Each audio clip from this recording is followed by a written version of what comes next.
This is the NEV-in from Orange Cat Industry. Now let's talk about the company. The Orange Cat Industry is actually a company in China. They are more well known for producing action figures of cute characters. But probably due to the recent collaboration with a hobby company in Japan, they started this Astrolef series. And what you're looking at is actually the third lineup. Now I got into the business slightly later than everyone else, so I don't have information about the first and second. But I'm quite proud to say I'm probably among the first who have the actual box of this, of the third lineup from the company. And once again, the name of this character is NEV-in.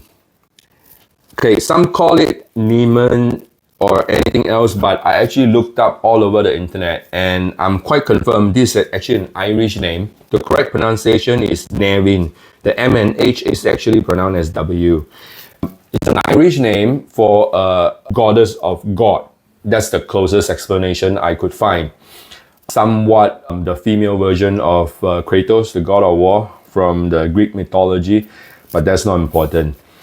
The Chinese name for this character is Zhan Ya. I mean, the Chinese decided to call them Zhan Ya. The direct translation is supposed to be battle crow, a crow, the bird, the battle crow.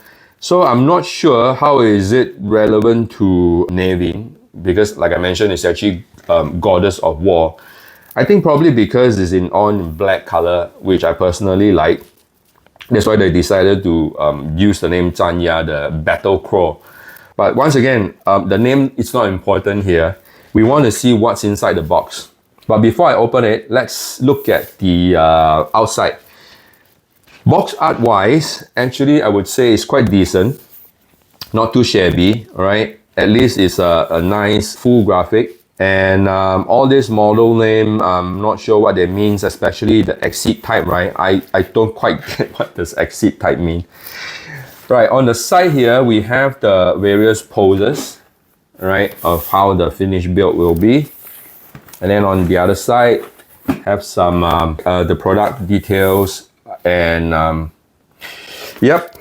And in terms of box size, like I always do, I like to compare with something that people are more familiar with. So here I have an Bandai MG. Yes, this is the Barbados I haven't built. So side-wise, box size-wise, quite similar, slightly bigger, longer, taller. Right, slightly taller. And how about the inside? This time I've counted all together, there are 30 runners. However, the runners are quarter size of the box.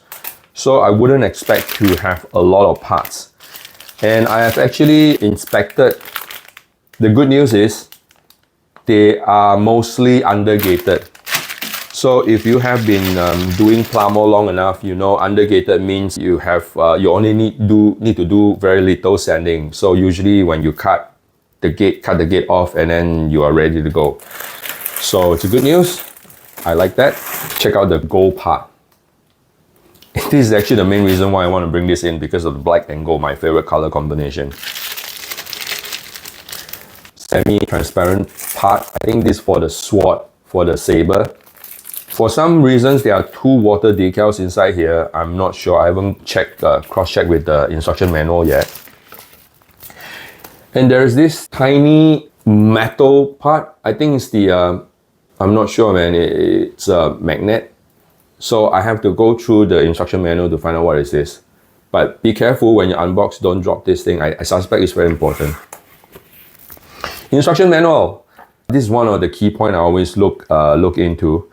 It's colored and matte finish, not quite glossy, but not too bad. You know, doesn't feel cheap. Take note, over here, okay, Astrolef NEV-in, right?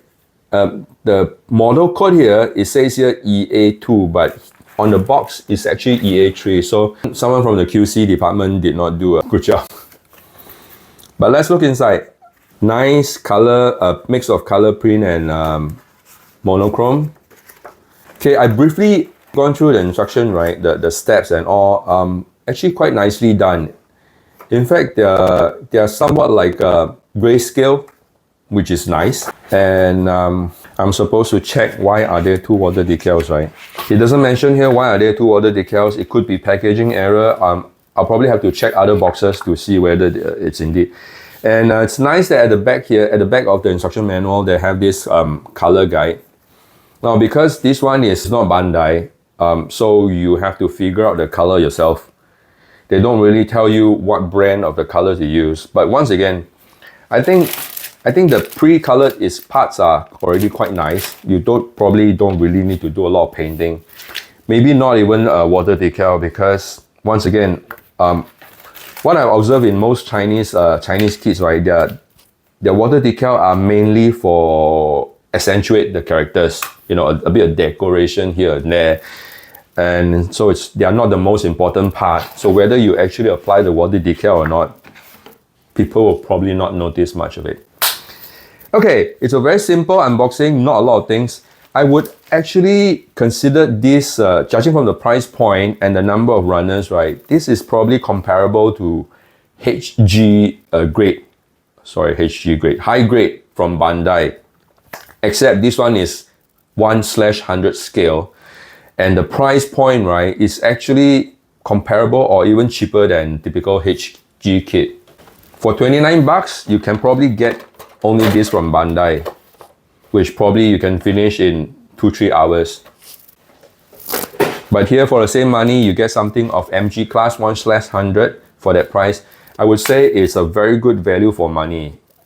I haven't built it, so I'm not sure about the experience. But like I always say, for this amount of money, just get it, build it, and then share with us, share with the internet. How do you find about it? You know, you don't have a lot to lose except a couple of hours or probably more.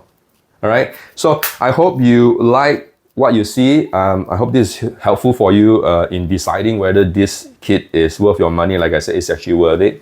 And you can actually get from my store.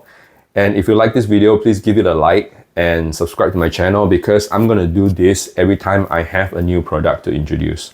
And once again, this is Dean from Delta Base, signing out.